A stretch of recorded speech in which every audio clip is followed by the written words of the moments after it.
دوستو آپ سے درخواست ہے ویڈیو کو لائک ضرور کریں۔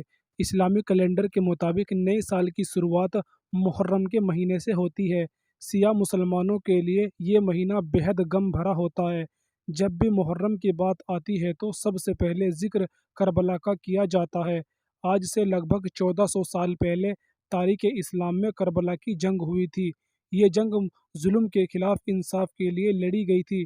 اس جنگ میں پیغمبر محمد کے نواسے امام حسین اور ان کے 72 ساتھی شہید ہو گئے تھے۔ اس لیے کہا جاتا ہے کہ ہر کربلا کے بعد اسلام زندہ ہوتا ہے۔ اسلام کی جہاں سے شروعات ہوئی مدینہ سے کچھ دوری پر معاویہ نام کا شاشک دور تھا۔ معاویہ کے انتقال کے بعد شاہی وارث کے روپ میں اس کے بیٹے یزید کو شاہی گدی پر بیٹھنے کا موقع ملا۔ لوگوں کے دلوں میں بادشاہ یزید کا اتنا خوف تھا کہ لوگ یزید کے نام سے بھی کانپ اٹھتے تھے۔ پیغمبر محمد کی وفات کے بعد یزید اسلام کو اپنے طریقے سے چلانا چاہتا تھا، جس کے لیے یزید نے پیغمبر محمد کے نواسے امام حسین کو ان کے مطابق چلنے کو کہا اور خود کو ان کے قافلے کے روپ میں اسویکار کرنے کے لیے کہا۔ یزید کو لگا تھا کہ اگر امام حسین اسے اپنا خلیفہ مان لے گا تو اسلام اور اسلام کے ماننے والوں کو وہ اپنے طریقے سے چلا سکے گا اور ان پر راج کر سکے گا۔ حسین کو یہ بالکل منظور نہیں تھا اور حسین نے یزید کو اپنا خلیفہ ماننے سے انکار کر دیا۔ یزید سے حسین کا انکار کرنا سہا نہیں ہوا اور وہ حسین کو ختم کرنے کے لیے سازش رچنے لگا۔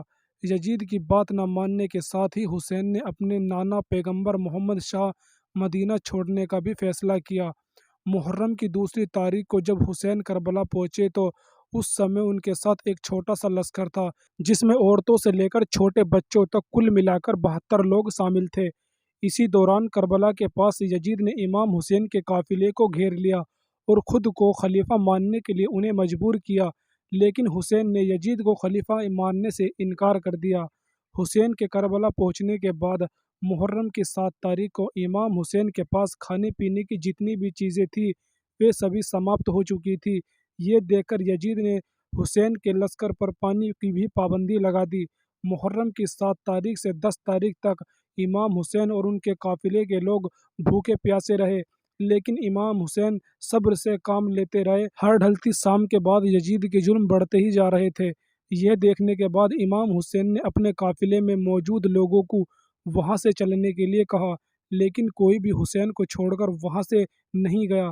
محرم کی 10 تاریخ کو یزید کی فوج نے حسین اور ان کے ساتھیوں پر حملہ کر دیا۔ یزید بہت طاقتور تھا۔ یزید کے پاس ہتھیار، خنجر، تلواریں، جبکہ حسین کے قافلے میں کل 72 ہی لوگ تھے۔ اسی جنگ کے دوران محرم کی 10 تاریخ کو یزید کی فوج نے امام حسین اور ان کے ساتھیوں کو بڑی بےرحمی سے شہید کر دیا۔ اس میں حسین کے 6 مہینے کے بیٹے علی اصغر، 18 سال کے علی اکبر اور 7 سال کے ان کے بھتیجے قاسم کو بھی شہید کر دیا۔ یہی وجہ ہے کہ محرم کی 10 تاریخ کو سب سے اہم ہوتی ہے، جسے روزہ عاشوراء کہتے ہیں۔